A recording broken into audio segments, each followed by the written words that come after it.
आज बहुत ही सुबह दुखद समाचार मिला। हमारे साथी, हमारे मित्र रमन त्यागी जी की धर्मपत्नी जी का अचानक ही देहावसान हो गया। कल भी हम मुलाकात हुई थी, जब बिल्कुल किसी तरह की बात थी नहीं, एकदम अचानक हुआ। बहुत ही परिवार के लिए बहुत ही कष्टदायी समय है, लेकिन ये किसी इंसान के बस की चीज़ नहीं है। उनका इतना ही समय था, उन्हें सांत्वना देने के लिए शोक संतप्त परिवार को आज मैं यहाँ पर आया, सर सबसे मिलने का मौका मिला। सर, आज के जो हालात हैं उसके बारे में क्या कहेंगे? एक तरफ निगम चुनाव हैं, दूसरी तरफ महाकुंभ चल रहा है, इधर दिल्ली के चुनाव चल रहे हैं, आप क्या कहेंगे इसके बारे में? ऐसा है, दिल्ली के चुनाव में हमारी पार्टी बहुत ज़बरदस्त ढंग से चुनाव लड़ रही है और लोगों का ध्यान कांग्रेस पार्टी की तरफ आकर्षित हुआ है। आज लोग याद कर रहे हैं शीला दीक्षित जी के 15 साल के राज को।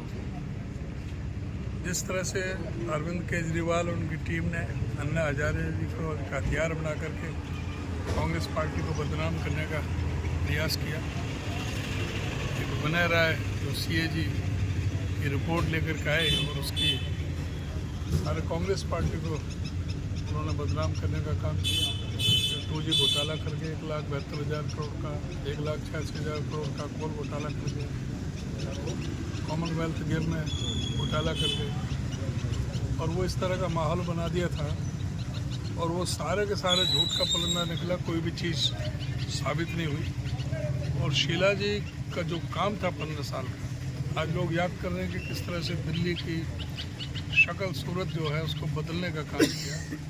चाहे जो फ्लाईओवरों का जो जाल बिछा, चाहे मेट्रो का जाल बिछा, चाहे CNG की बसें चलाने का, प्रदूषण मुक्त करने का काम किया। जिस तरह से NGT के मुताबिक जो पेड़ पौधे लगाने का जो प्रदूषण का, वायु प्रदूषण का, जल प्रदूषण का, सारे उसमें सेक्टर में उन्होंने काम किया, उसको आज याद कर रहे हैं। और केजरीवाल जी ने सवाए झूठ की खेती की, भ्रष्टाचार में खुद लिप्त रहा, सारा कैबिनेट इनका जेल में पहुंच गई, चार्जशीटेड है। तो अब लोग चाहते हैं कि कांग्रेस का दोबारा से राज आए।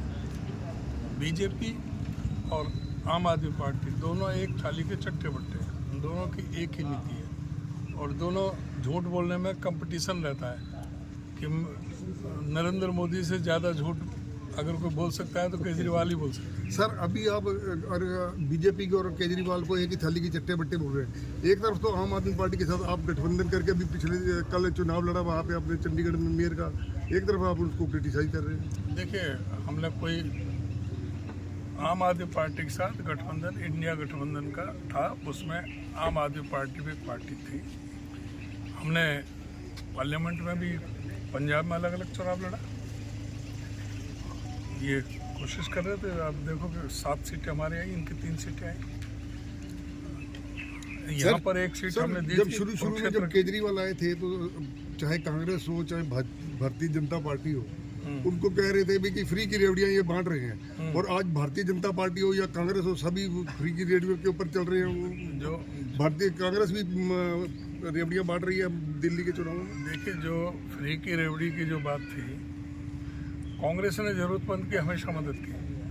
जो राशन का जो शुरुआत की वो कांग्रेस पार्टी ने की। पहले राशन देते थे, कुछ नॉमिनल चार्जेस देकर, चीनी भी देते थे, चावल भी देते थे, गेहूँ भी देते थे, तेल भी देते थे, दालें भी देते थे। कांग्रेस पार्टी पहले से गरीब को मदद करती थी, वो कोई बात नहीं। मदद करती थी सरकार। अभी युवाओं को और हर महिलाओं को हर महीने पैसे देने की बात है, चाहे बेरोजगार युवकों को देने की बात है। पहले कहाँ थी कांग्रेस पार्टी? आप बताइए ना कि अभी आम आदमी पार्टी का राज है पंजाब में। उन्होंने कहा था कि 1,000 रुपये हर महीने हम महिलाओं को देंगे। अब तो 2.5 साल 3 साल हो गए, एक कोटी कौड़ी मिली। बीजेपी ने हरियाणा में कहा कि हम 2,100 रुपये हम हर महिला को देंगे। 100 दिन तो इनके पूरे हो गए, देख लिए। सर सर केजरीवाल जी ने वादा किया था दिल्ली के लोगों से कि मैं यमुना साफ करूंगा, और वो आरोप लगा रहे हैं दिल्ली को सप्लाई हो रहा है, इसके बारे में क्या कहेंगे? इससे आप देखोगे भाई कि अपनी जिम्मेदारी से मुंह मोड़ने में केजरीवाल जी कितने होशियार हैं। अरे आप ये देखो कि 37 नाले पड़ रहे हैं, जो गंदे नाले जो हैं, सभी तारीख जो केमिकल्स हैं फैक्ट्रियों के, वैसे जो वो सारा उसमें यमुना में जा रहा है। और यमुना में जो आज हालत बना दी, केजरीवाल जी ने तो कहा था कि 2025 में मुझे वोट मत देना, अगर मैं यहाँ पर पिकनिक मनाने के लिए यहाँ पर नाव वोटिंग नहीं करा दूंगा, दोनों तरफ घाट पक्के बना दूंगा, यहाँ पर छठ पूजा करेंगे, मैं छठ पूजा में मैं शामिल होऊंगा उसमें यमुना जी में, और अगर जो मैं नहीं कर पाया तो मुझे वोट मत देना। तो ये बातें हैं। अब जो कहना कि भाई हरियाणा ठीक है, अब जो यहाँ से हरियाणा में जब इंटर करती है यमुना जी ताजेवाला से उधर को, जो पानी की गुणवत्ता यहाँ है वो वहाँ नहीं हो सकती जो लास्ट में जहाँ से दिल्ली में इंटर करते हैं। लेकिन इतना फ़र्क नहीं है, थोड़ा बहुत तो फ़र्क पड़ता है, क्यों यहाँ भी इंडस्ट्रीज़ के यहाँ भी जा रहे हैं हरियाणा से भी, लेकिन वो इतना असर नहीं है। लेकिन वहाँ पर एक साथ में जो सारा दिल्ली का कचरा, सारा केमिकल जो आ रहा है, उसकी वजह से यमुना बहुत ज़्यादा दूषित हुई है। और आप दिल्ली से पार करके जाओगे तो फरीदाबाद, गुड़गांव, मेवात, पलवल, तो उसको तो तहस नहस ही कर दिया इसने, पानी ने जहर जो ये विषाक्त जो जा रहा है जल, ऐसा इलेक्शन पिटीशन तो डाल रखी है ना। कोर्ट के मामले में मैंने क्या किया, कोर्ट का विचाराधीन, तो कोर्ट के अंदर जो विचाराधीन केंद्र सरकार वो इसमें करेगा। आप ये नहीं पूछते ना कि भाई जो क्या है अनिल विज क्यों जो कह रहे हैं कि भाई कि जो 100 दिन भाई ये ढंडोरा पीटते फिर रहे हैं, वो किस तरह से जो पोल खोली है, इनके लॉ एंड ऑर्डर की पोल खोली है, इनके जो अफसरशाही जो बढ़ रही है उसकी पोल खोली है, जो इनका जो सबसे सीनियर कैबिनेट मिनिस्टर जो 7 बार का एमएलए है, वो कह रहा है कि मैं डल्लेवाल जी की तरह मैं आमरण अनशन पर बैठूंगा, मेरी कोई सुनता नहीं, कोई किसी एमएलए की नहीं सुनता। कई एमएलए की जो उन्हें शिकायतें हैं, और जो मुख्यमंत्री जो उड़न खटोला में नीचे नहीं उतर रहे। तो ये सारी चीज भी पूछो ना कि कानून व्यवस्था अभी आपके पड़ोस में है, आपके पड़ोस में